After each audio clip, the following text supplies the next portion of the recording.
ChadArmesTV, man. We are back with another sit-down interview of the interview series. And this is one that's about a year in the making. I met this very talented gentleman about a little less than a year ago in a show in North Carolina. And this dude is a beast of an MC, man. I'm looking forward to this interview. We've got Wild Bill here. What at? What's up, man? How you been, dog? It was the Hootenanny. It was the Halloween. The Halloween Hootenanny, dude. It was, man. I had heard about you briefly before that through the EP with Wyte, because I think that came out previously, right? Mm-hmm. Yeah. That's how I heard of you, and then we got to meet at that show, and it was dope to be able to meet you. But we're gonna be able to sit here and talk with you, man, because you got a lot of stuff going on, and I'm really interested for everybody to hear your story, man. So we'll just start from the beginning. Where are you born and raised at? I was born and raised in Cullowhee, North Carolina, and Sylva, North Carolina. It's a little borough, little holler out in western North Carolina. It's about 40 minutes west of Asheville. Gotcha. Okay. Yeah, you ever heard of East Carolina University? Yeah, ECU. It's the town where Western Carolina University is. Okay, gotcha. The Catamounts. My daddy taught there, and my mama was a labor and delivery nurse. Okay. She even delivered me. Oh, that's crazy. That's terrible. That's a terrible joke. It's a terrible joke. Nah, but yeah, dude. I like that. Yeah, I used to say that because I grew up in a town where my mama delivered all the babies. So people be like, your mama delivered me, and I'd be like, yeah, dude, me too. That's great. It would hit about 50% of the time. But yeah, man, Cullowhee, North Carolina. I went to Smoky Mountain High School. I played football and wrestled and all the regular hillbilly ass shit you do out there, man. We played pickup games and drank and jake-legged around and got in trouble and all the stuff that happens out in the mountains. Cullowhee, North Carolina, the heart of the Appalachian Mountains. Oh yeah, dude. So yeah, man. So growing up, let's go back to growing up. So growing up was it country, or was you like in the suburbs of that area of Carolina? Man, a little bit of both. The best way I can say this is it was sort of like a little country suburb. So, based on my daddy being a professor at the local university and my mama being a nurse at the hospital, I reckon that's how they were able to. They got a nice house. It was 2 stories. It had a big backyard. It was in a private neighborhood, and by private I mean like it was just up there. It was just up there, high up on the mountain, and so it gets far enough up that like police don't want to police it. You know what I mean? So they like kind of have to govern themselves. Yeah. Man, it's funny. I hear so many stories about rappers. They had it uniquely difficult growing up, and usually it's financial straits. Right. And I understand that because now as a dad and like someone who has to pay bills, money's difficult. But I didn't come from that kind of trouble. My parents my dad was a professor at a university. He was like a C-list actor. If you've ever seen Days of Thunder, my daddy's in that. Hell yeah, dude. Yeah, dude. Who is he in Days of Thunder? He's one of the pit crew. Oh, that's He's fire, one of Tom Cruise's pit crew. Well, trickle, dude. Yeah, man. Go look up Stephen Michael Ayers on IMDb. And my daddy's got a rest in peace. He's got a pretty impressive career. But based on the work they put in school, they both went to school for so long and just got good jobs in the mountains. I think it was due to scarcity of the number of people wanting to do that level of work out there, and just the area wasn't really developed yet. And so my problems they were psychological, man. It was just from a household of addicts and a household of, I say that plural, but it was just my dad. My dad was a drinker, and he drank in a way that it was like that was our difficulty. Was I had clothes and food, and I didn't have to. I wasn't struggling like that, We had just dealing with him, like his alcohol abuse. Yeah, man. There's different levels of abuse that come from that, and so it was no different in our house. And I think that's what led me here, right? And so I spent so much time here that I was just joking with my buddies on the way here, man. I hate to stray far away from you like this, but when I was a kid, I don't know, did you used to hate it if you'd wake up and your mom or dad was gone? Like, I was a latchkey kid, so like sometimes I'd wake up, there'd just be a note, 6, 7, 8 years old, there'd be a note like, we'll be back at 7. You know what I mean? Yeah. And so I used to be mortified. Yeah. But I would, instead of like lashing out in some really self-destructive way, I'd go outside and freestyle full improvised songs about why I hated them at 6, 7, 8 years old. Sometimes they'd probably come across as more of like a Broadway number. It was a little showy, right? but I was improvising and freestyling as early as I can remember, before I could write. And then the moment I could start writing, I started freestyling letters. I would just get full notepads like a psychopath and I'd just fill up these notepads of letters, random letters, X, Y, A, P, S, R, D. And my siblings would go through and see if I written any words. And as early as I can remember, I just started to diffuse all of my problems with creating in like this real fast abundance, right? It was this, there's pain coming outward and I would just take it and like Kamehameha that shit into something. And growing up in the mountains, you don't have a lot, right? So most of your lyrics come from experience. And so growing up like that, hardships were more like, I think my dad's cheating on my mom. And I'm like 13. And I'm like, how do I tell my family that? Right? Like, so that's like, some people may have been like, oh, you know, your dad was fucking bitches. But also, like, the psychological development of a family is unique. And so, like... And you're 13, too. So I was fucked, man. I was that... So I am that... At that moment, around 13, was when I began to have access to drugs and alcohol. So I started smoking and drinking like it was the fucking Civil War and they were coming to saw off my leg. Yeah. I was 13 and my siblings would party and my dad would have his own drinks and I'd steal individual beers and cachet them away under my bed. Hoard them. Till I had like 11. Yeah. And then I'd call a buddy and be like, dude, we're getting ready to play Gone with Legends drunk. You know? And so man, dude, I grew up in the fucking holler and you didn't have anything to do other than get in trouble, get fucked up, or like play sports. Yeah. And so I did all of it. You know what I mean? I being the youngest of 3, I also like, I saw the parameters tested before me. So I was like, I know where I can, like how far I can push some boundaries already. And I knew that like with my family, my parents struggling with divorce and my sibling away at college, another one about to go to college, I could probably get caught drunk at 13 and them not say anything. So I would do like flamboyant shit like that. I'd get drunk and be in my living room on a Tuesday watching TV. Like trying to get them to like... Yeah, I think looking back now at 35 years old, I'm like, oh man, that was a bit what they call in counseling, for all you people out there, get you some counseling, but they'd call it a bid for affection. Yeah. And I realized I was doing that in really crazy ways. And so it didn't work out the way I thought, but the rest of my friend group, the student body, people in the community were contacting me like, hey, did you know you're one of the best defensive linemen in the state? Did you know that you're this phenomenal performer in the state show choir? Did you know that? And so I started to get all this outward, or this energy from people everywhere else, right? And so I was like, that's my stage, is fucking everywhere other than my home. So like, when I even think about home shit, I even revert to this little kid type stuff, man, where your dad's yelling at you or smacking you in the face or whatever. But I found this stage, and it was like the moment I walked out of my door, I was on. And so like being on all the time just was sharpening this fucking tool. And this tool, I didn't even know where it was. It was like a big block of ice at the start, and it just started. I knew I was cold, right?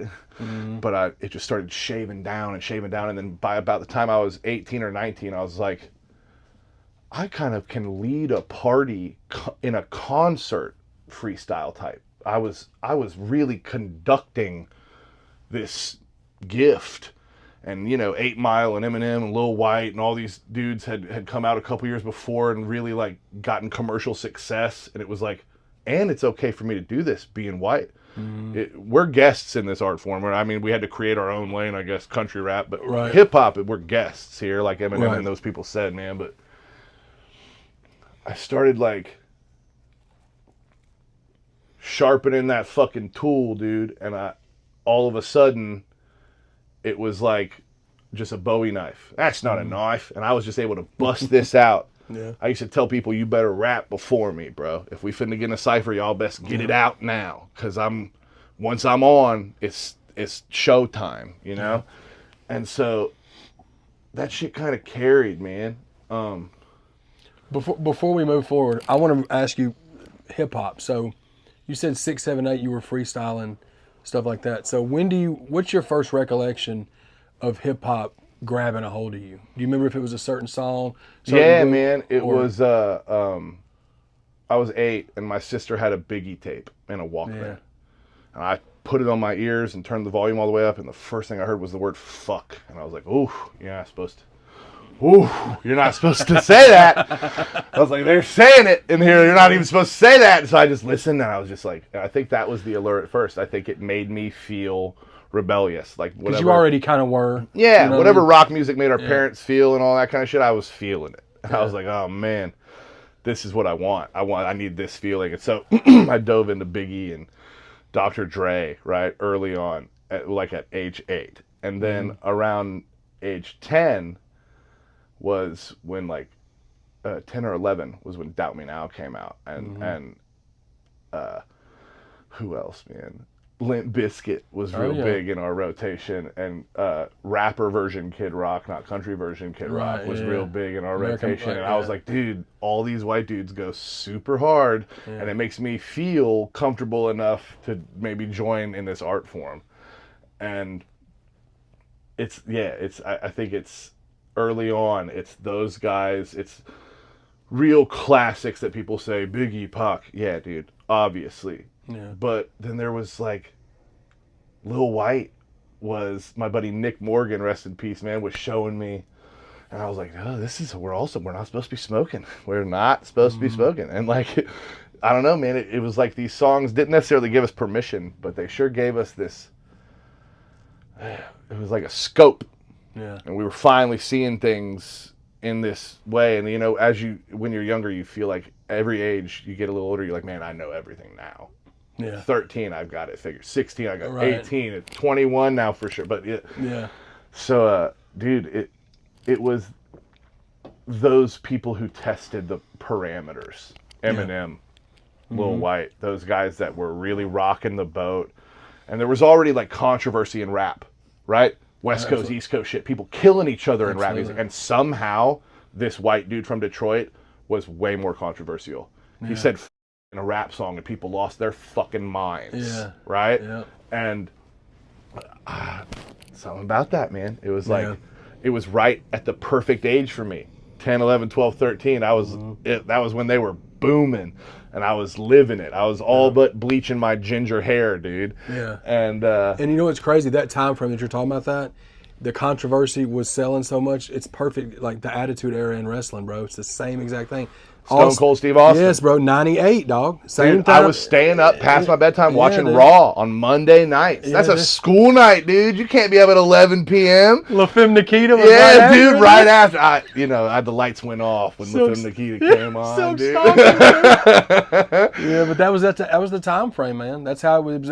Like Jerry Springer was popping off heavy. It couldn't have been better. Yeah, it was just and TV and the internet were starting and picking up and basically the net, the cast was so much wider. Yeah. And so, oh man, it hit me. I picked up all of it, all of the stuff. They were like, it's going to make those kids smoke weed and start acting up. I was like, no, Mom, that's not what it's doing. It was totally what it was doing. We were listening to Eminem, bro, we're going to be friends forever. Bro, you hear that about him cutting that kitten's head off? Dude, this bond is forever, dude. Puts a hamster in a microwave. That first album was dark. It was dark, dude. Yeah, man. Very dark album. That guy was in turmoil. That guy was in turmoil, dude. The most. Yeah, I thought, I was like, man, Lil Wyte was like, oh, man, I'd be smoking. It's hard to not smoke. This guy was like, bro, I cut my neighbor's kitten into pieces. Yeah. I was like, oh, fuck. Listen, the shock value may not land on me at 13, but the rebelliousness does. I was like, this rebellion is on. Yeah. I'm behind these guys. Yeah. Pause. But I was like, these are the dudes I want to emulate. Right? Yeah, Looking yeah. back, I'm like, oh, if my 13-year-old was like, hey, Dad, I was just wanting you to know I want to be just like Lil Nas X. I'd be like, oh, fuck. Whoa, fuck. Yeah, dude. But, yeah, dude. So it was like a mixture of that rebellion, as well as I was already doing that. I was already creating at like this insane rate all the time. Mm-hmm. So much I'd ramble, I'd talk, I'd get in trouble. For years, it seems like my entire school career, I got in trouble for talking because I'd finish work immediately and I'd be like, so what are we doing for the next 49 minutes, right? And so it was just like this perfect storm of rebellion and me coming into my own actual like teenage angst and having a driving and like a force that was pushing me away from my home, which just kind of furthers you into that rebellious state, and it becomes concrete, and then you start making like big boy choices as a little kid, and those big boy choices start to add up and mount up, right? Fast forward to age 18, and I was fucking indicted in North Carolina on 7 federal indictments. And I was facing a minimum of 140 years in prison. What? I went from signing in college to play football to getting scared, quitting college, moving home. And within like 6 weeks of moving home, I ended up at a party in North Carolina around the wrong folks. And by that, I don't actually mean the people that were in my company. I mean just the other people there. Me and the 2 Hispanic guys on my football team and the Native American on my football team showed up to a party, and it was all white frat boys from hillbilly North Carolina. And I popped around the corner to smoke with a chick, and I heard my name get screamed not long after I came around, and it was just fucking 14 dudes stomping out my buddies. So it was like this moment of take a L with them, right? Try and stop them from getting injured, and I kind of just dove into the middle of the mix. I hit a guy, pushed a guy. I was like, we're going to stop. Everybody stop. And like people recognized me on both sides of it, and they kind of stopped.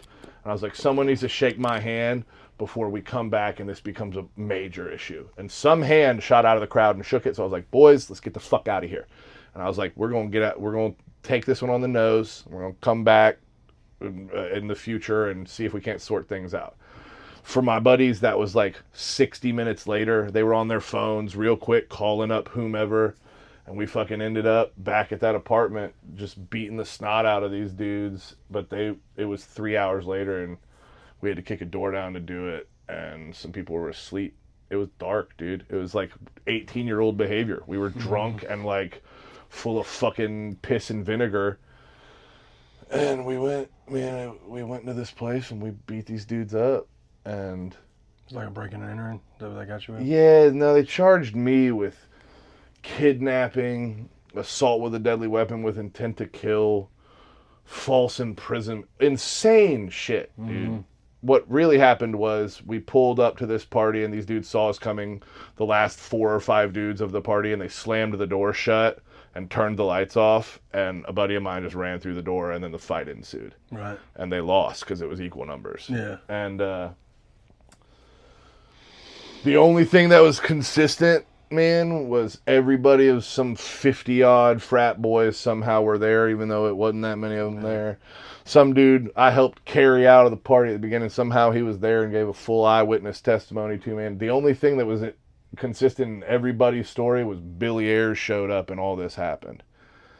And so they wanted somebody to pin it on. Yeah, so my lawyer came in with the quickness, man, and I ended up pleading guilty to facilitation of a riot. Sounds kind of sexy when you say it. The way you was looking over there when you said it, too. Like, dang, man. Yeah, man, I should just tell these, they were testing chemical products on animals, and I just couldn't stand for it. So we protested outside. Nah, I think it was just a good move by my lawyer, man. And looking back, if I hadn't done anything, they probably would have killed him.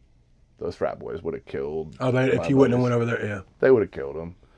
And there was a congressman's nephew. I'm not going to say the congressman. There was a congressman's nephew in the fraternity.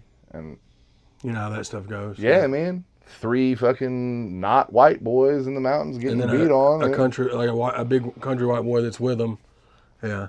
Who raps. Yeah. Who does that stuff that, yeah. Who raps, right? He's not one of us. Yeah. Yeah. He can't be one of us. He's into hip hop, right? He can't be one of us. You know, you get to getting around them people who say things like, he's one of the good ones. You need to check the area you're in, man. You get to getting around people who say stuff like that. You're going to end up in a bad spot.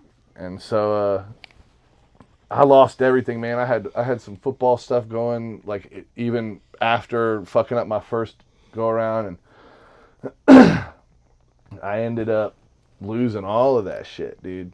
And so it forced me like into some small schools. I danced around some JUCOs in Texas for a little bit, just accumulating fucking stories, man. Just rap, fighting, fucking partying, getting pulled over by cops, them stealing weed and money and not giving us tickets and disappearing, like all kinds of insane shit that you go through, man. We did it. We did all that stuff, and we were rapping the whole time, and it wasn't landing us fucking anywhere. And you couldn't put it down? Nah. And I was about 31 years old and drinking 60 drinks a day, and I was 400 pounds. 60 drinks a day? Yeah, I was killing myself. I was like, I'm going to kill myself without having to like shoot myself. I was like, I'm going to drink myself to death. It was bitterness, man. I'd been rapping from like 21, seriously putting out records and like giving a fuck, but just thinking that somebody was going to show up and save me. Thinking that being good was it. That was all you needed. Be better than everybody else at rap, and then it's just like a football recruit. They're going to find you. And it doesn't fucking work that way, man, because it's a business. Yep. I know that feeling, dog. Yeah, dude, check it. We were sitting in detox, my now wife and I. I was in detox, she wasn't. But she sat it out with me for 5 days, a medically assisted detox. I decided I was going to just stop because I didn't want to die. My second boy was on the way. I was like, man, this is fixing to be a real thing. I'm fixing to be a dad, like full time. And she said, go ahead and put out all those songs. What do you got, like 80 songs? She was like, fucking put them out. Even if we get like $12 a month in streaming, that's milk and diapers, dude. So I went and did a show, just kind of test the market. And this dude saw me crispy sober, 100 pounds down. My now manager, Adam Muniz, A-Dot. Shout out A-Dot. He's worked with Pat, or Lil Wyte extensively. And he saw me at this show, man. He pulled me to the side when I got off the stage, and he was like, hey, when did you get crispy and sober and 100 pounds lighter? He was like, this is... He was looking around. He's like, no one else fucking hear this guy? I was just at a show that I probably didn't belong at, and not a great crowd. And he was like, hey, man, I got an idea. Come by the studio and just check out the setup we got at Music Access. It's where I'm signed currently. What year was this, just for a reference? For about 2020, right at the beginning, right at that heart of COVID, right in the heart of it. And he said, come check it out, man. Worst case scenario, you've got the best studio in Dallas to record at. And so I went and checked it out. I was like, this is tight. I'd like to pay for recording time. And my first session, I bring Caskey. Oh, dope. Because I had connected with him from some shows in the past, and I had saved up money. I had this little blue-collar hustle, man. It was right around the time I got sober. I got a job doing moving and junk removal. And I saw that if you did it right, you could actually make some money. And so I got a little pickup and started doing my thing and started making some money. I had money to invest in myself. I felt good. I was sober. I lost a bunch of weight. My wife's hot. I was like, dude, why not? And I called up Caskey, and he gave me a number, and I was like, I can do it. Let's fucking come through. And we recorded this song, and the label, like, execs and my manager come in, like, you just brought Caskey to your studio session and didn't say anything to anybody. You're not promoting it. It's not on Instagram. You haven't put, like, I wasn't doing any of that shit. I was like, nah, man, let's just lock it in and check this song out. So we crushed this song. Now it's my most successful song on YouTube, Trailer Park Heroes. Like 150,000 views or something. Not anything insane, but for me, that is remarkable. Yeah. And so the next day, he goes, hey, you know, I managed a little flip. XYZ, we could probably make this song happen. And so I make that happen, and I get a call around Christmas time. This is only a couple months after this meetup has happened. He goes, hey, the label just heard the song you did with Flip, and they're going fucking bananas. He's like, what's going on? Do you have more of this locked away? I was like, yeah, I got a few. I got some stuff, man. And he was like, all right, well, the CEO wants to talk to you about coming on to the label as an artist. And I was like, oh shit.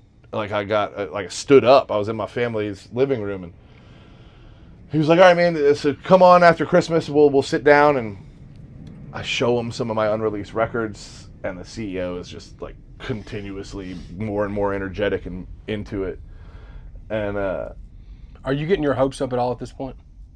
No, they're thrown out. The only reason I'm seeing any of it through is because my wife was like, just do it, because what if?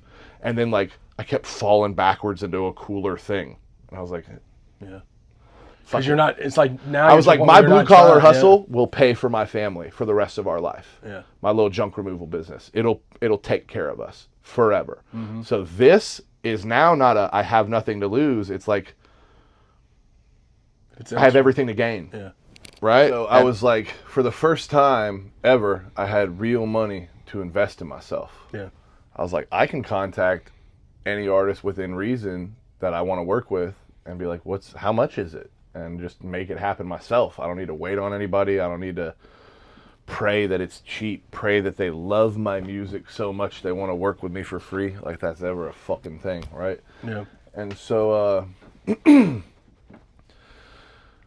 I was like, yeah, man, I'd love to meet with him. I go and I meet the CEO and I show him these records, and he's blown away. And it was right around this time, Caskey and Doobie. This is what leads to all these stories, man. Caskey and Doobie were going on tour, doing the batshit crazy tour. Shout out Doobie. That's him and Highlight brought these pillows. Holy Center. Oh, that's cool as fuck, dude. Yeah, Highlight and Doobie are such good guys. Such good dudes. They've taught me and Guala, my buddy, they've taught us so much about touring and the road and the right way to do things and the right way to respond with fans and interact. And shout out those guys. Yeah, shout out to them too, for sure. Yeah, so the batshit crazy tour was going on, and I had previously inquired with Caskey about like, hey man, how much is it going to be for us to do the video for this song? And he was like, X amount. And travel is part of that. Because he lives at the time he lived in LA or Orlando, one of the two. And I just didn't have it at the moment. It was just a little more than I was willing to spend for like what I felt was a song that was already done. And so then I saw the tour, and I was like, oh shit, they're coming to Dallas. Yeah. Fucking, I'm gonna call him and be like, yo, cut out the travel costs. What can you do the video for? And he was real reasonable, and we shot the video, and I was just like, man, 3 seconds of bravery. And I just, right at the minute when he was leaving, I was like, you're not trying to let us do this with you at House of Blues tonight. And he was like, oh dude, tour can get monotonous. You do the same shit every night for 60 nights. And he was like, let's absolutely do it. And we go to House of Blues Dallas, and we fucking crush it. That's fire, dude. The response is stupid, right? Oh, no, not only that, Caskey didn't have to do that at all. That's what I'm saying. He could have been like, nah, man, I already got my show set. He could have been like, run me $1,000. Yeah. He could have done any number of things, but he was like, that dude really...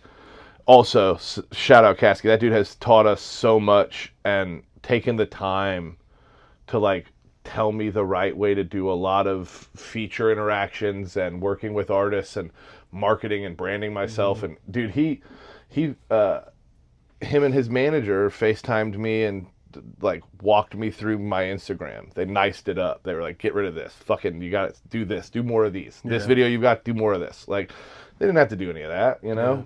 And so he was, I don't want to say much about the conversation, but basically the result was every show we made on that tour, he was going to be willing to do that song. Oh, that's fire. And so I went to label where I was recording, and I was like, hey, what I just told y'all. And they were like, cool, here's a check. Go make as many of the dates as you can. They were like, not a recoup, not a reimburse. This is an investment in you. And this How does that feel? I was like, I'm a fucking rock star. I was like, I'm married. I'm engaged to be married. I might fuck a groupie. I might fuck up. I don't know what to tell you guys. I might. Let me fall off the wagon. You're starting to worry a little bit. No, in a good way. I was just like, dude, I don't know. How does Ozzy Osbourne feel when he's on his tour bus? And, right. And so we go to Cincinnati and Pittsburgh, and we fucking crush it. We crush in Memphis, and we crush in Little Rock, and then Birmingham comes up, and this is where things really shifted. Mm-hmm. One of the openers didn't follow through on their agreement for either ticket sales or a slot purchase or something. And so the tour manager just comes to me and goes, hey man, you got a 15-minute set on a flash drive? And like, fuck, yeah. I was like, yeah, I roll with one. Yeah. And he was like, cool. Give the DJ like $100 for DJing your set, and you can go do a set tonight to open up for Doobie and Caskey. And we scrambled. We were like, oh, yes, sir. Okay. Yeah. He left the room. We were like, ah! Everything's turned upside down. And we did it, man. Guala on the quickness, like, helped me throw together a set. And I asked permission. This was the coolest thing. I asked the Birmingham crowd. I was like, hey, man, one of the openers, so-and-so, they said there's a chance that there was extra time. Is it cool if I do some of my stuff for y'all? And they fucking roar. And we've got a recap video on YouTube, Wild Bill Goes Batshit, a recap of the whole tour. I'll put the link in the description. But they responded positively. And so I was just like on cloud 9, man. And we delivered. The set was crispy. We gained organic following, like people that came up to us and followed us directly, like every night, right? I went from 800 followers to like 2,100 in this tour alone. Mm-hmm. And we get home and we're like riding this high, having met Wyte and met Caskey and this night with the Outlaws in Memphis and just all these wild lifetime stories. We were like, this could be it. Me and Guala are in our 30s, right? And so we were like, this could be it, and we're cool with this, right? And then we get home, and I get a call from the tour manager, and he's like, hey, Caskey's got a hernia. Can you guys come do, not the song you've been doing with Caskey, but like a full set of your material like Birmingham? Can you come play Cincinnati and Pittsburgh? He's like, we've been selling the slots to artists for this and this. He was like, if you cover your travel out here, I got you. And so they threw us on the show. We fucking went to the label again. And I was like, universe moving for you. Yeah.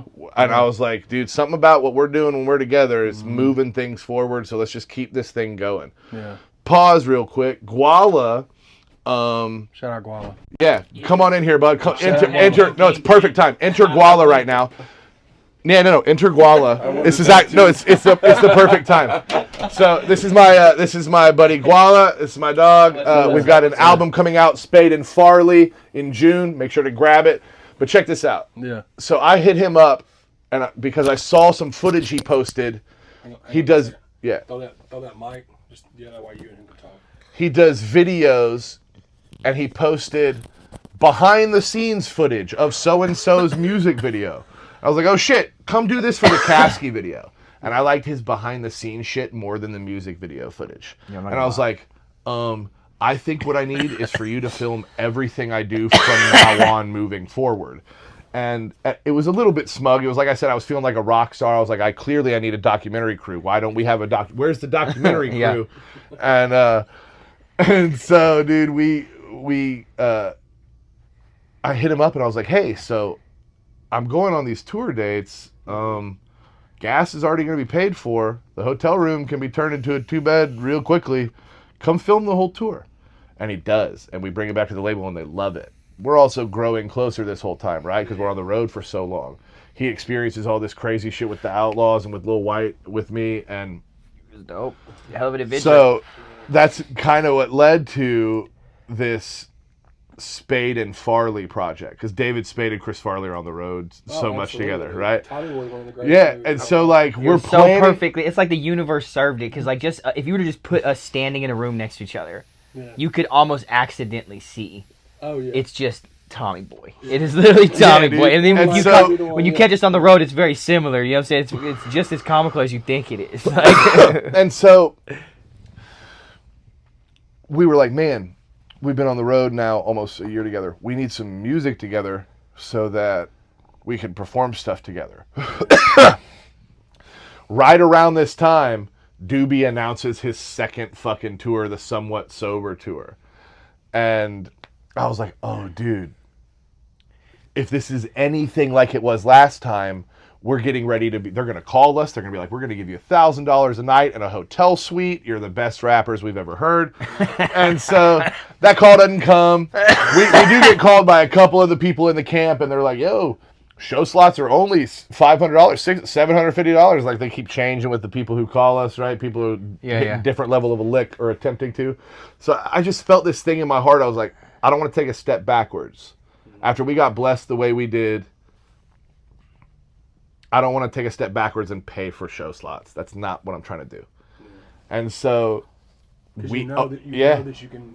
we know what we're capable of. And the crowd response, I mean, like I said, was... There's a certain reality to like putting on a show and showing people music. And I think that the difference between me and Bill on the stage is that we're here to put on a show and have fun and entertain. And a lot of times people are here to show you something. And I think that there's a different rapping subtly over their song. That's just showing someone a rap song they made. You know what I mean? I'm not going to talk too much shit because we Garrett still got a couple. does fucking MASH trivia with the crowd. Don't ruin it. No, sorry. I'm just saying, dude. Don't ruin it. You got to pull up to the show to see what it's like. You know what I'm point. saying? You really need to get that in. You need a new one. I've seen y'all perform, and y'all definitely have a really dope, like, show, like, chemistry the way y'all do it, and it's different than just y'all getting up there and rapping. That came about by the fact that we were friends and trusted each other first, right? Because we've spent time on the road, and so we get the call from this fucking tour manager, and he's like, hey man, why aren't y'all on any of these tour dates? I'm looking at the openers. You're not on any of them. And I told him the same thing I told you, man. I don't want to take a step backwards. And he went, all right, I'll tell you what. Tell me the dates you want on right now. And I just kind of panicked, and I picked the ones closest in proximity. I think I did like Little Rock and Memphis and Dallas. Fucking Little Rock, Memphis was super dope. And so they're all dope. We performed Dallas, crush it. Yeah. And right after that show, Doobie and Highlight are in good spirits, and they're like, yo, how many of these dates are you with? And I was like, Memphis and Little Rock, and that's it, man. And he went, nah, dude, nah.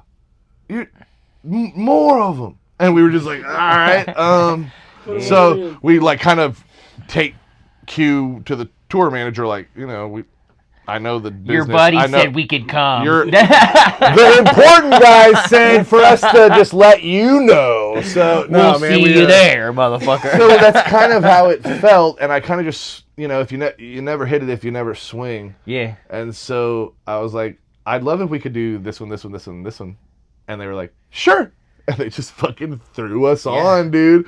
And so second show, right? We go to the second one. Right after they've blessed us like this, it's Memphis. Yeah.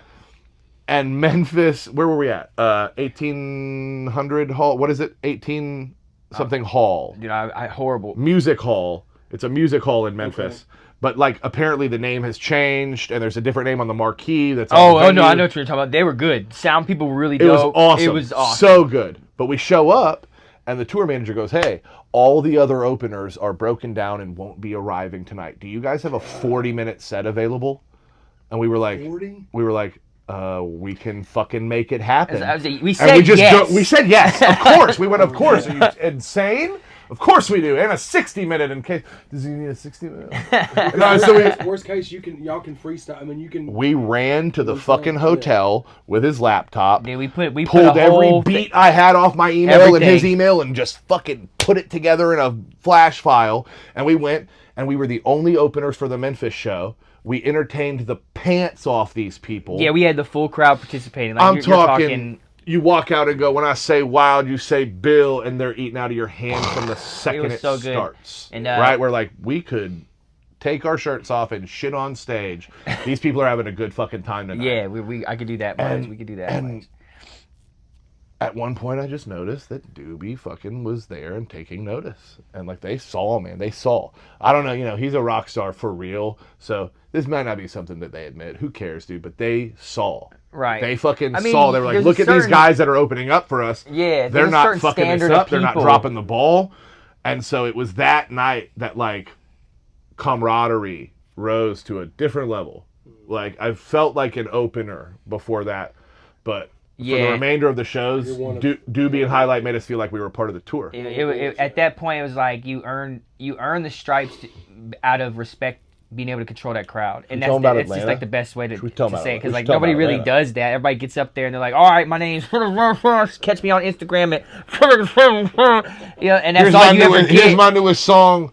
Get money, fuck bitches. You can find me. Like, oh shit, what's this? This dude's finna bless us with something new.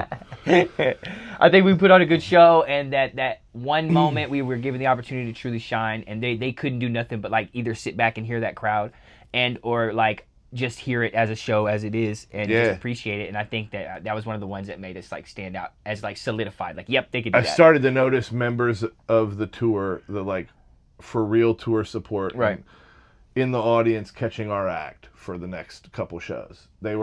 We caught some attention, dude. And there's something about people who don't perform over vocals that people can respect. And that's just something that I've been about, right? Coming as a rapper, talking to another rapper, bro, I'm gonna be honest, I can't do it. I can't, like, it's not something everyone can do, especially to deliver something that's that quality, recording quality every time you perform it. That's where I'm at. I love to hold myself to a higher standard, right? And people have come up to us citing that specifically. Like people come up like just hammer drunk and no vocals. Yeah, that's like a reoccurring thing. Like the people who know, and the people who can appreciate it. And that's all that kind of like really matters with that. To us, it makes or breaks a show. Like you could have a crappy show, but like you did all your vocals, you did everything. Then like the layer of like respect from artist to artist, you're gonna get more out of that than you are going up there trashed. You know what I'm saying? And flashing your fake jewelry and like doing your thing. You know what I'm saying? Like, dude, so it's way easier I want to be genuine to put on and have a show good time. Fuck that. Yeah, it's way easier to let people to like conduct a good time than it is to try and go look cool. And we took great points. Like shout out to Doobie and all of his fan base. In true actual, like him and Caskey, the people that came with his fan base were so loving and accepting of our idea of what it means to be entertaining. And I think that was able to be captured by that crowd. Oh, we saw y'all on the last tour. It was such a good, we got that in crowd, like 5 of the cities, man. People were like, "Oh, he opened for him last time." And I was just a cameraman. On the first one, they were like, "You were here too," and I'm like, "Yeah, man, I was here." Oh yeah, man. I know. I was only a cameraman in the beginning, dude. Back just a little ways when we were in Cincinnati, I told him like 30 minutes before we got there, I was like, "Hey, man, you think you can do a verse on this song?" Oh my god! And he just was like, "What?" And like. With no backing track. No backing track and about 30 minutes of prep time. He just picked a verse from his catalog and fit it into my song on the BPM, dude. And dude, we did no sound check. We come in and the first one, the beat drops. I go in, I'm a little off. I try to play it off. I'm like, let's restart it. Let's restart it. And restarted and bombed it again, dude. Like double bomb back to back. He was like, I just found out I was doing this today, and the crowd roared. You know, they were loved just it. on board, man. And then the next night, he smashed it. Yeah, after that, it was. And that's when I was like, oh no, this is a really good chemistry. And then like we started joking a bunch about being like David Spade and Chris Farley, and then songs happened. I don't know how to explain it, man, but like there's three on the Spade and Farley album that like mean a lot to me in ways that like transcend my existence. Like I will live legacy. Skinner. Yeah, I will live legacies through these songs, not off the dollar or the monetary value, but like they themselves are a legacy. What are the other ones? Leonard Skinner. Lost in My Head. I knew you were gonna say Lost in My Head because we ain't even released it yet, but that one means a lot to me. I know. And I want you to know that. And then Caddyshack is one of the ones that I feel captured me and him as like the fun energy of what it can be. Caddyshack was him and I trying to pitch this idea to the label, and they weren't really biting. And I went, well, play this beat. And then we freestyled a song. We were like, kind of like this. And they were like, what's that song called? And we were like, fucking Untitled Song. Untitled, number one. that First one song, for y'all. first song of the album. And man, we went and refined it. We kind of just like, we did what we could to piece it back together. And it's Caddyshack. It's out everywhere now. You can anywhere you listen to music. And then Leonard Skinner.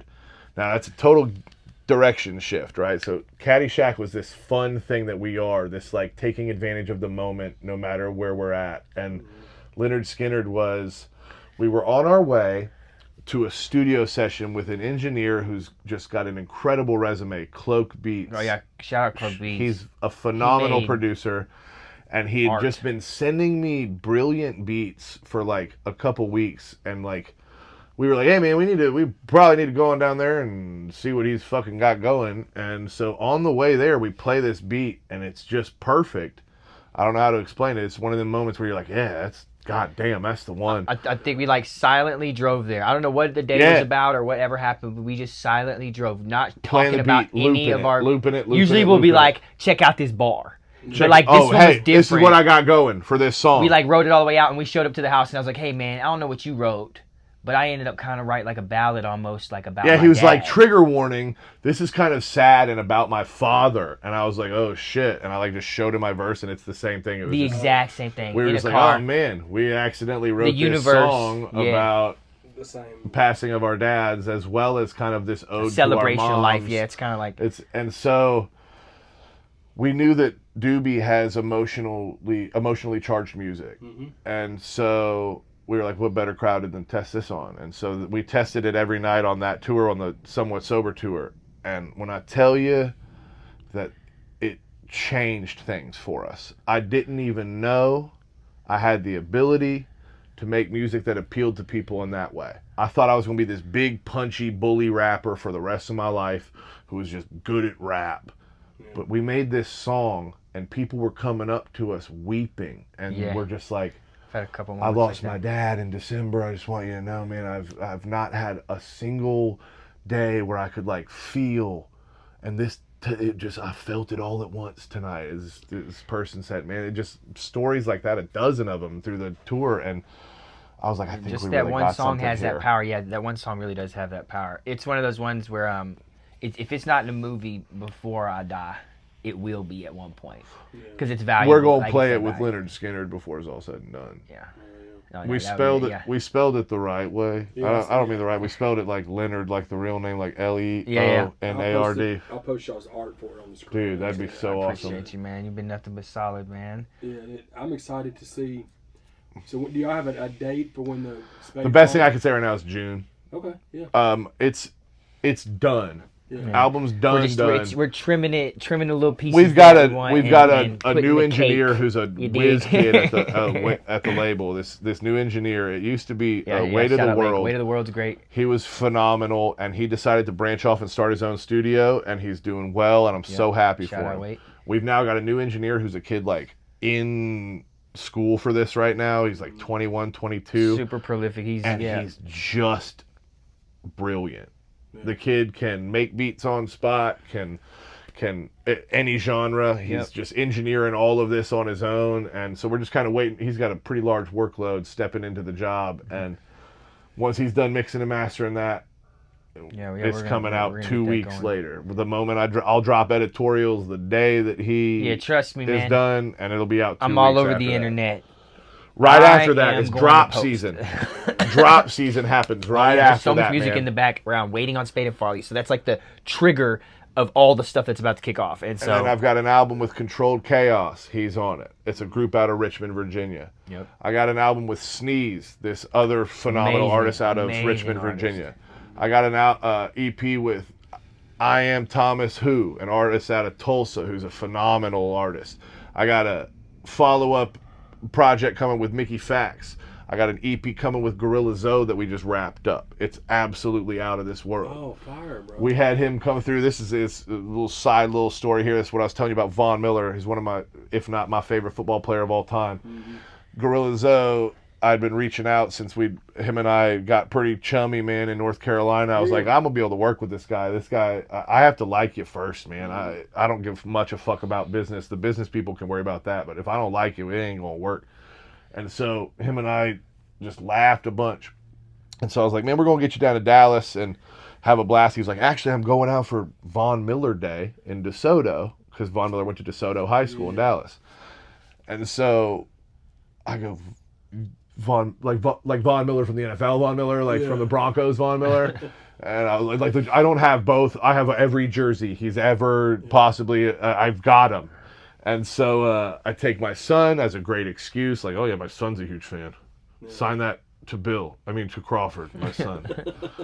Nah, but like we had this blast, right? And we were there with Gorilla Zoe. We felt like a VIP at Von Miller Day. I got to shake his hand and talk to him, and he took a selfie with my kid. Just awesome dude. And after that, me and Gorilla Zoe went, and our 3-song EP, just like the one with me and Lil Wyte, turned into 6, just off of the strength of what we were doing. Yeah. And if possible, I've got a clip I'd love for you to play at some point in this. Yeah. And bearer of bad news, I'm going to go piss again. I broke the seal. I apologize. Yeah, it's my fault. I'm not in charge of this shindig. I had 4 waters. You said you saw us at, what was the show? It was the Hootenanny in October. Oh, the Hootenanny too, man. God, the thing is like we really thrive on crowd participation. And if you could have saw, like, we did the ICP show out in fucking Arkansas, bro, like, people all the way to the back, we had them like punch in, you know what I'm saying? Yeah. And you know what I mean? I think, not to sound like cocky or whatever, but there's a difference between the show having openers and then feeling like the show has started. No, yeah, and I think me and Wild Bill have this ability to start a show. Because like openers are nervous and maybe they're new or like, you know, whatever the variables may be. Yeah. And I think that like, because we're just not green, you know what I'm saying? We're not like brand new. We're able to kind of command a stage. And that right there makes it feel like the show has started. But Spade and Farley is a project that I think that I was lucky to be a part of, get wrapped up in, and all the producers, Funk Junkie, I think we might have a Pudge beat on there. All the different producers that I was able to meet over the last year. Johnny Slash as well. Not meet directly, but indirectly through these, you know, instrumentals and stuff. I think we were able to make a bunch of good music that like confirmed my existence in this realm, because I've been doing music and I kind of drifted into videography deeply and became like an editor. So I'm like fully in that field. You're Swiss Army rat. But I really enjoy the presence of a stage and like putting on a good show and actually connecting with people. And I think that that's where like me and Billy kind of shine. And for me, it wasn't even the songs that did it. I knew it once we were on stage. Yeah. I knew there was a certain connection with both and all of us in the universe and whatever way you want to try to connect it. But we had a certain like connection to the people, and it was felt on both ends. And I think that is what made this Spade and Farley kind of like push into this, I don't know, playful hip hop. It's all over the place too, man. There's a little bit of everything. To me, it sounds like if you're listening to every song in a row, it sounds like the soundtrack of a movie more than it would sound like a single genre. So I think the idea of it being like genreless is important to me. It's just music. I really wanted to call it like the Tommy Boy tape or something stupid like that. At first, I was like, it's not. Everyone was like, you can't call it a movie, dude. They should have TBT or something. Yeah. So it's So. The you and Lil Wyte's EP, you want to speak about how that came about? We're backtracking a little bit. Yeah, man. Yeah, no, I apologize if this makes your editing life hard, but no, we just Tarantino that shit, dog. Fuck yeah. It all comes back. So, we were on the Batshit Crazy tour, and I had left actually. He actually had to leave that day. He was like, I have to go. He had to go home. It was the Memphis date. He was like, I have to go back to Dallas. I have another show I'm doing. Yeah, I had to do a 9-hour. He drove on home, man. Yeah, and so I was on stage with Caskey doing Trailer Park Heroes, and I just saw Lil Wyte walk by 5 feet in front of my fucking face, and I was just like, "What is this Lil Wyte right there?" No, it was a younger crowd there for Caskey, right? And I was like, they may actually not fucking know who that is. And song finishes, oh yeah, and I fucking hop off the stage and I trot over there, and I like. Right around the time I get up to him, there's just like bikers and all these people. It's like this landmine situation. I was like, "Whoa! I just want to talk to. I'm an artist. I've opened for him in Dallas," and I got real articulate, like I was talking to a police officer. And I was like, "No," I was like, "Why? I opened for you in Dallas like 5 or 6 years ago, man, at the Green Elephant." And he went, hell yeah, what's up, man? He had no fucking idea who I was, but he was being polite. Yeah. And I was like, I just want you to know, like, I learned the magic words from my manager. I was like, I want you to know, man, I'm deposit ready. And he went, oh. And he was like, baby. Yeah. And Nicole came around the corner and was like, what's up? And he introduced us, and then Nicole and I started talking. Yeah. And we exchanged information. I was like, listen, I just want a moment of your time. Not here tonight. Everybody's here to have fun tonight. Yeah. I did what you're supposed to. I was respectful of their space and their time. Mm-hmm. And the next morning, my manager, man, I'm getting ready to let a bomb drop here. My manager calls me and goes, hey, man, did you know that I used to, like, road manage for Wyte back in the day? And I was like, nah, dude, what? That's awesome. And he went, well, they thought it was like an integrity move that you didn't name drop me. I was like, I just didn't know. I had no fucking idea. But I was like, I'll take it, dude. Cool. I have that integrity. I wouldn't have name dropped you. Yeah. I might have, man. I don't know. I got real scared in that moment because I was like, oh, this is a fucking legend. I was like, oh, shit. It's going back to you listening to Doubt Me Now at yeah, 13. I'm telling you, man, all the fucking psychological trauma I've endured in my life, I was just like, I'm a child right now. I was like, I don't know how to react. And so I was like, cool, what's the deal? And he was like, well, I actually think I've talked them into more than a track, but maybe an EP. And I was like, pull over. Like, I fucking lost it. I got out of the car. I was like, this is, whoa! I was all kinds of crazy, right? So we go and we do the rest of the tour, all this stuff. We get back home, and so I'm getting back into the groove of recording, and I call my manager. I was like, hey, so what's the word on this little Wyte EP? Right around this time, he's putting together this schedule. Is when we get that call about, hey, do you want to come do Cincinnati and Pittsburgh? Caskey's hurt. And so it led to, now I'm officially going to be working with this dude in a professional capacity. So contacting him if I'm in a city is not super creepy and weird. Maybe it was, man. I don't know. But I was like, we've got to contact Lil Wyte. That's the only, we're going to Memphis. I've got to see Lil Wyte. And we contact them, and I was like, we were having a great time. We had lunch. We had at some really awesome place. We had charcuterie. Yeah. Okay. We were having a great time. Yeah, and then he goes, you know, Lil Wyte party's right down the road. Just like gesturing like it's across the street. And it really was, man. Sidecar was right down the road. We went. And I was like, how do I fit in? I was like, I'll buy all the food and I'll get everybody rounds and rounds of drinks. Right. And yeah, dude, we just fucking ate. Like all these bikers ate all my wings, and I was like, "Yeah, dude, get them some more." No, dude, here's the truth. Here's the truth to it all, right? In my mind, I'm like trying to capture video moments for Bill, and so I was like, "Yo, let's record this verse, and maybe we get a cameo from Lil Wyte." But I've been recording on the road the whole time, so I know I'm running out of space, right? And so like I whip the camera out in the light, and we're doing everything, and like we start recording, and it gets to a point to where like. He's doing his performance shots, and Lil Wyte pops in the frame, and I'm like, damn, there's my cameo. All right, we're good. I appreciate you. And then like it was in there, and that's what's all going on in my mind. And then bam, I'm out of memory. So like right in that moment, I caught like a 12-second window with Wyte doing the cameo, and then the whole the Outlaws. Everybody was like, well, what do you need? And I'm like, what do you mean? What do I need? And he's like, what do you need to fix this situation? And I was like, a fucking laptop. Dude, like, the Outlaws were like, bring a laptop. Walk off. Good time is not going to end right now. They're like, we need a laptop, stat. And it was just like, it kicked off so quickly. Yeah, that's how we ended up at we ended up at the clubhouse, yeah, right? Pretty so, amazing. all right, Wyte man, dude, that was so cool of you. Will you listen to this song? He listens to my song, Billy. And he's like, this is one of the most clever things I've ever heard. It's the song where my chorus is, I was born to be the GOAT. That's why my mom named me Billy. Mm-hmm. And he was like, I love that. I don't know what to tell you, but I love that shit. And so we party with the Outlaws, and they're like, you know, that's when Wyte was like, hit us up when you come back through. And then we came back through, and I guess, man, all the extracurriculars,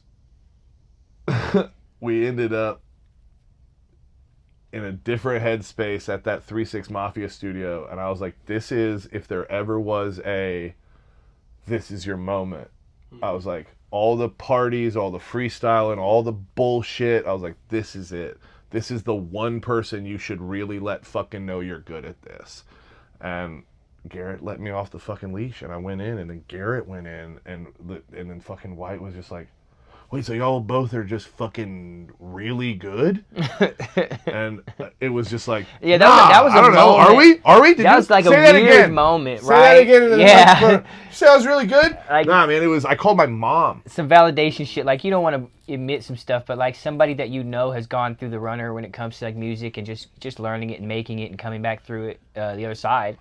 And for him to be like, have some kind of like, yo, that was dope. And not because I know he's dope. Yeah. And I just because I listen to him as a rapper, like a rapper's rapper, you know what I'm saying? And so for someone else in that same kind of like degree to be like, and your boy here, just because we were just like, you know, having a good time and rapping. So that was good. And your boy, yeah, he it was like just locked in. I was like, okay, yeah, we're doing shocked. this now. This is it. So we locked in. So then he came up to Dallas, and the goal was 2 days, 3 or 4 records. And he ended up staying for 6 days, and we made almost 8 records. We ended up choosing 6. That made that EP. Gotcha. And I think there were 2 other ones that just weren't completed, but he was just like, we were really in love with at the moment. And every day was about a 10, 12-hour day in the studio, 2 or 3 meals, Uber Eats stuff there, countless joints. You know, oh yeah, it was a good time. Before he was sober, you know, we were all having just a party, right? And I was just like, I never want this to end. That's the realest I can think about it, man. I was like, I don't care if it takes us 50 days, X amount of days. I was like, this is the greatest time I've ever had doing this. That's fire, though. And so the end product was like, we were really proud of it. And I think, you know, I'm going to be honest, I think we rushed the release a touch, but he had so much coming. He had the record with Just in Time. He had all these shows, all like these lined up. Yeah, a tour with Just in Time coming. He had all these things looming. And I understand, like, we kind of went from, hey, I'll do a record with this kid before I go do all these things, to like, he's in Dallas for a week. You know what I mean? I'm sure that it was a moment where he was like, we have to get this out though. And so we got it out, and you know what? With no fucking promo, yeah, congrats to him and Justin for hitting, what did they end up hitting? 1 and 2 at some point, right? Yeah, that's wild. Congrats, that's major. Man, that's amazing. With zero promo, we charted at 64. Yeah. With 0. Yeah. We dropped, and on the strength of his, I must be real, on the strength of his name alone, it charted. At 64, and it wasn't long. It was a week maybe, and I found out because of FJ Outlaw. Mm-hmm. FJ Outlaw posted a screenshot. He was like, yo, look, y'all, we did it. We charted at 65 or something, and in the screenshot was my fucking EP with Lil Wyte, and I was like, oh, you didn't even know until then. Had no idea. Gotcha. And yeah, dude, the label was happy, and they kind of almost were like, hey, what other ideas do you have? Like, what do you got? What do you got planned? What do you want to do?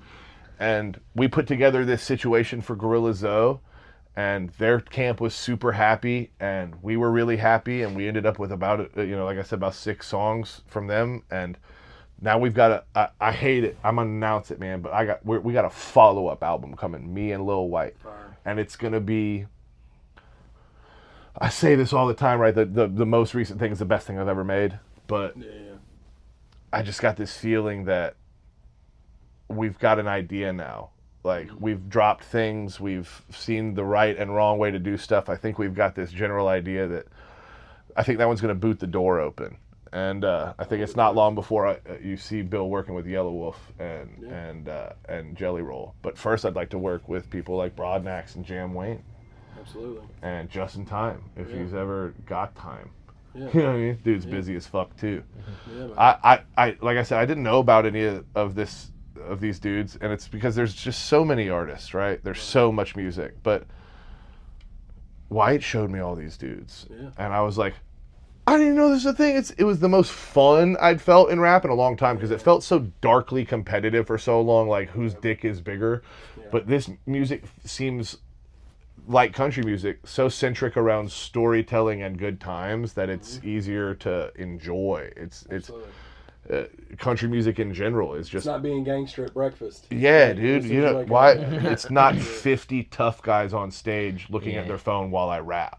You know what I mean? Rapping in front of the art. Yeah, yeah. Weird, dude. I'm not with any of that shit, dude. I get I'll it. put on a good show for anybody that wants Yeah, to watch, man. but dang. If you book us, you're gonna get beyond the tickets worth, dude. That's all I know for sure, man. In fact, I don't know when this is gonna come out, but June 8th, we're opening for FJ Outlaw Yeah, in that was Fayetteville, Arkansas. Okay. That's the last date of this tour, the Doomsday Preppers Tour. We've been on this run, and then we called it the Doomsday Preppers Tour because we got the big tour looming. So we just wanted everybody to kind of brace themselves because this is a good little trot before we hit 40 dates. You know what I'm saying? And it's going to be a larger scale and probably more expensive tickets. And we've got a massive fucking $5,000-$10,000 merch drop we got coming, and it's just so much. Yeah, But there's a lot. we needed that from everybody. All at We once. needed that. We needed everybody to be like, these guys are good. Please come do this more often. And now people are reaching out to us like, I'd love to invest. I'd love to be a part of whatever it is you've got going. Yeah. And that's that good moment. Yeah. When you get in that part where people are like, I want to be a part of it now that you've done all the work. Right. So this has been really dope, and I think what we can do too is we do another follow-up one of these, and we'll get you on the pod as well. I want to rap on the podcast after the show. Yeah, for sure. We'll get Squints to shoot you like a show and all freestyle session. Yeah, that'd be fire. What I want to ask you, to finish this out, I ask all the artists this that I interview, but this is specifically for you. Who is Wild Bill?